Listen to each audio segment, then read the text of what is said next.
Now, the other thing that we've got to come to see now that many of us didn't see too well during the last 10 years, and that is that racism is still alive in American society and much more widespread than we realize.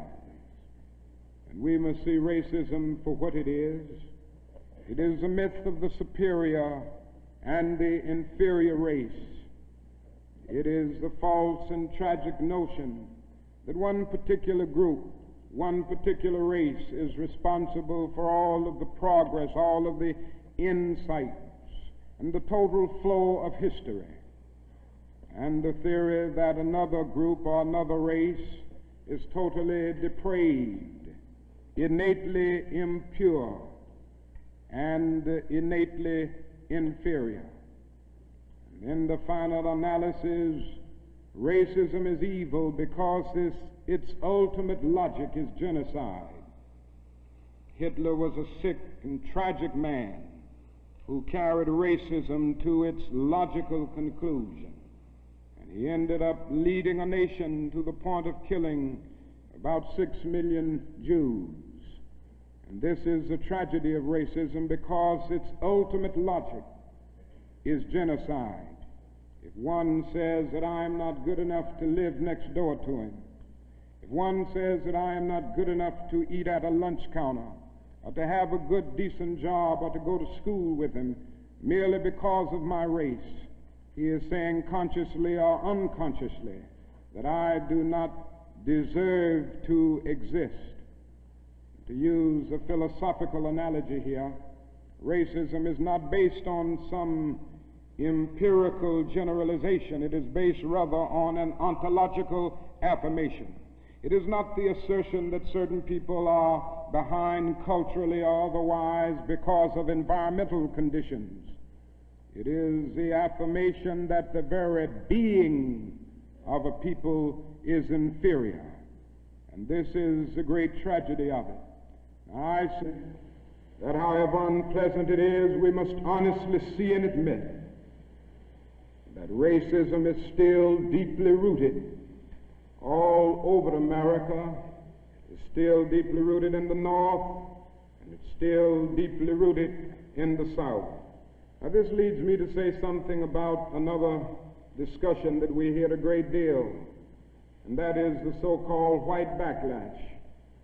I would like to honestly say to you that the white backlash is merely a new name for an old phenomenon.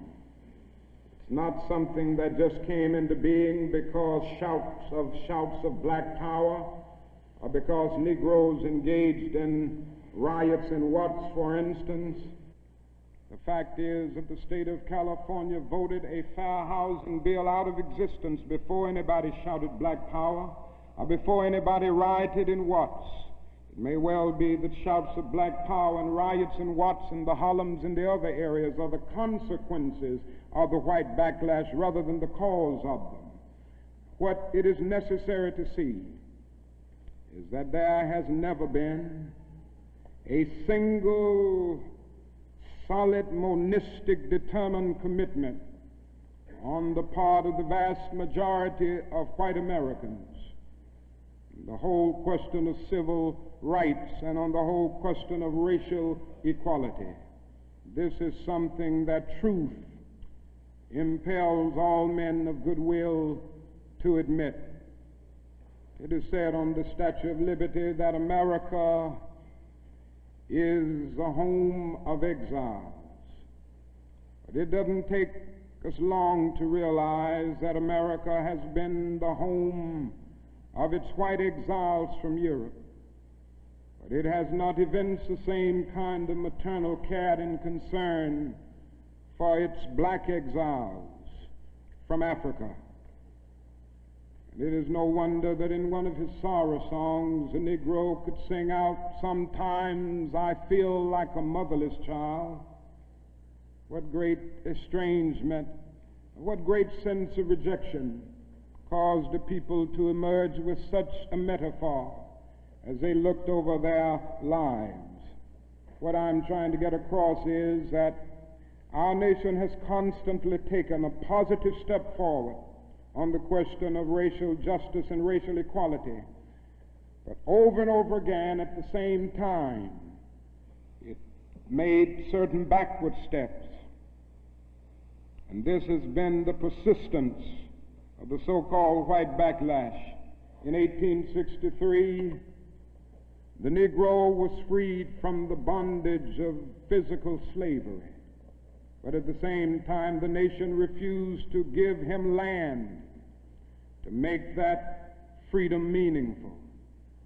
And at that same period, America was giving millions of acres of land in the West and the Midwest, which meant that America was willing to undergird its white peasants from Europe with an economic floor that would make it possible to grow and develop. And we refused to give that economic floor to its black peasants, so to speak. And this is why Frederick Douglass could say that emancipation for the Negro was freedom to hunger, freedom to the winds and rains of heaven, freedom without roofs to cover their heads.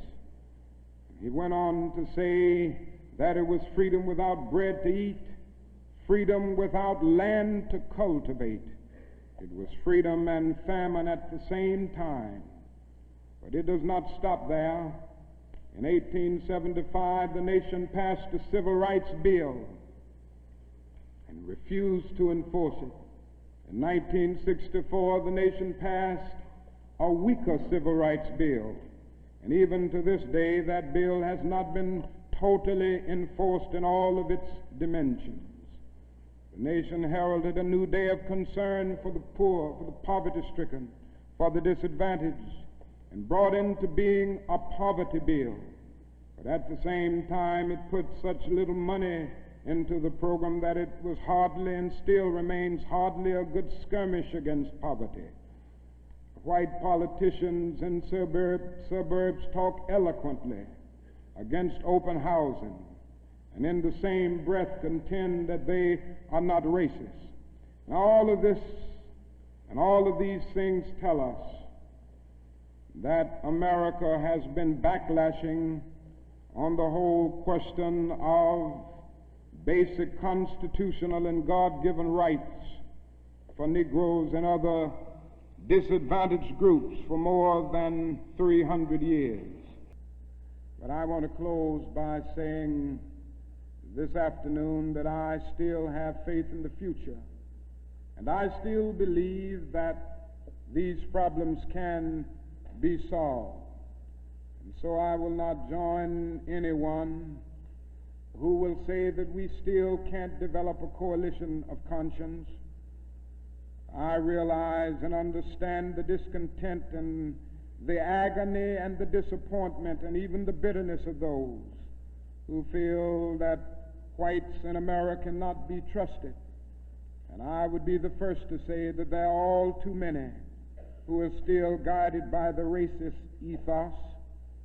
But I am still convinced that there are still many white persons of goodwill, and I'm happy to say that I see them every day in the student generation, who cherish democratic principles and justice above principle, and who will stick with the cause of justice and the cause of civil rights and the cause of peace throughout the days ahead.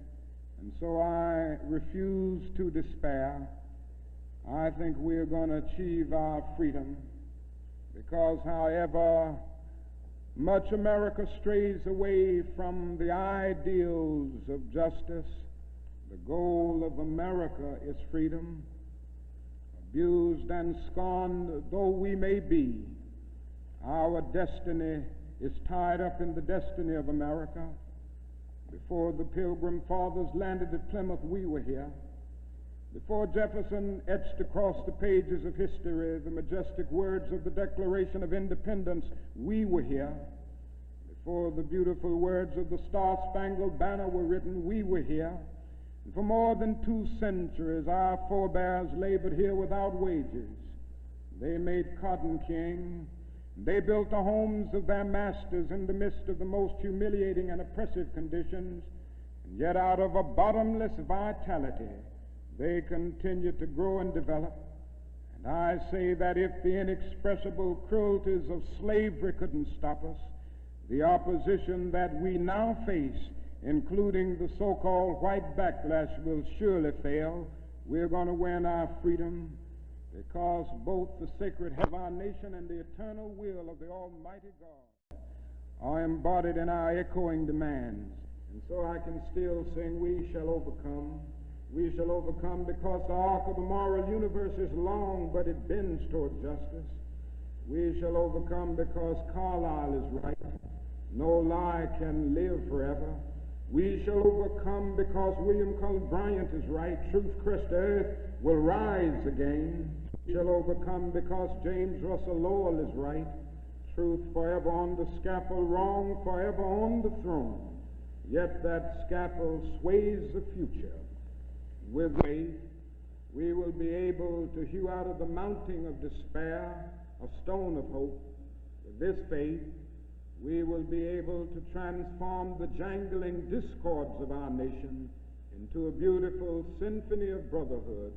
With this faith, we will be able to speed up the day when all of God's children, black men and white men, Jews and Gentiles, Protestants and Catholics, will be able to join hands and live together as brothers and sisters all over this great nation. That will be a great day. That will be a great tomorrow.